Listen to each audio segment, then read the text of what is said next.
My name is Rachel Simmons, and I am a working artist in Orlando, Florida.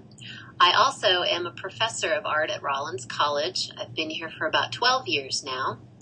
I'm lucky enough to have gone to Rollins for my undergraduate degree, and then I went to Louisiana State for my master's in fine arts. And I was fortunate enough to come back and be able to teach at the college that I love so much. So I'm back working here and teaching printmaking, painting, drawing, book arts, and foundation. So I cover quite a bit of 2D with a little bit of 3D in the book arts. I actually really enjoy showing my art at non-art venues, like places that are interested in science. I got to show it at the New York Science Center on Long Island a couple years ago. That was really interesting. I think it's like my favorite museum is actually the American Museum of Natural History in New York. That's my absolute favorite, hands down, museum. I like how eclectic and funky it is, and I love what science institutions do with art. I think that if science could get much more savvy about using visuals, people would get those messages that science wants to convey. They would get them a lot more clearly and more often. The Mercer-Lemaire book is one that's near and dear to my heart. It was made later than the Wonders of the Sea piece, which is the big multiple piece installation on the wall, which I also love. I invested a lot of time in that piece. But the Mercer-Lemaire work, the artist book, it takes a more direct approach to the content. It's really clear that it's dealing with garbage on some level. It's clear that it's talking about marine environments and marine pollution. It uses multiple languages from around the world to talk about that issue internationally.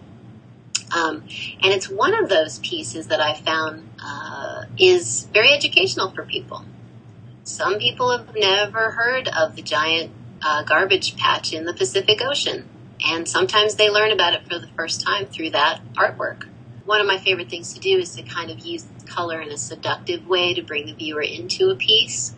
And once they're kind of hooked and they want to get closer to it, then they can get into the content of the piece. So making garbage look beautiful is part of my whole shtick. It's sort of part of reeling the viewer in and getting them to want to see what the piece is about.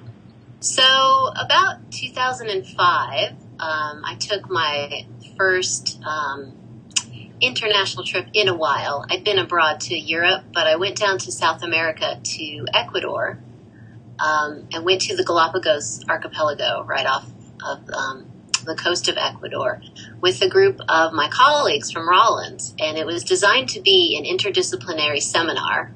So we had mathematicians, we had artists, we had philosophers. You can't go anywhere without philosophers, you know. We had social scientists, just the whole lot, and we'd been educating each other about issues surrounding Galapagos before we left. And then we got there and we took this 10-day boat tour around the islands. We got to really know the wildlife, and we got to think about all the ethical issues that come into play with ecotourism in Galapagos. There's a real ethical dilemma as an ecotourist. When you go to a place like that, like, how are you spending your money? Is it going back into the local economy? Are you even aware of any of those issues? And so that was my first real exposure to those, that kind of complexity having to do with the environment and the way we interact with the environment.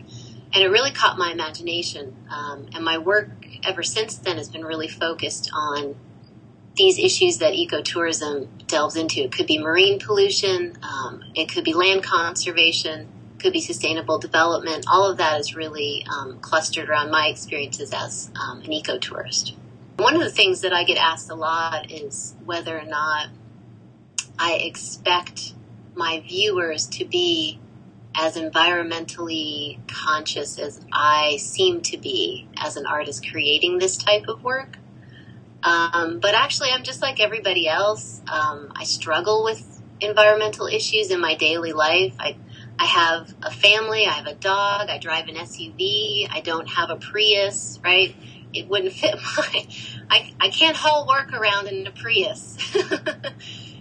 So I'm not real preachy in my work. What I'm trying to do is to lead people through the same kind of inner investigation that I've been going through over the last 6, 7, 8 years. Just trying to figure out, how do we go about thinking about our impact on the environment? Is the first step just thinking about it, right? Is it just that awareness stage? And that's what I hope comes out of the viewer's experience with my work, is just a kind of awareness on their own part, but also trying to see my perspective and how I've experienced these issues. We are a visual culture. We are trained to learn visually from when we're babies. So if science can become more and more visual and tap into the way that artists are able to create the unexpected visual combinations that we do, I think that, we can join forces and make some of these messages that we're trying to get out much more clear.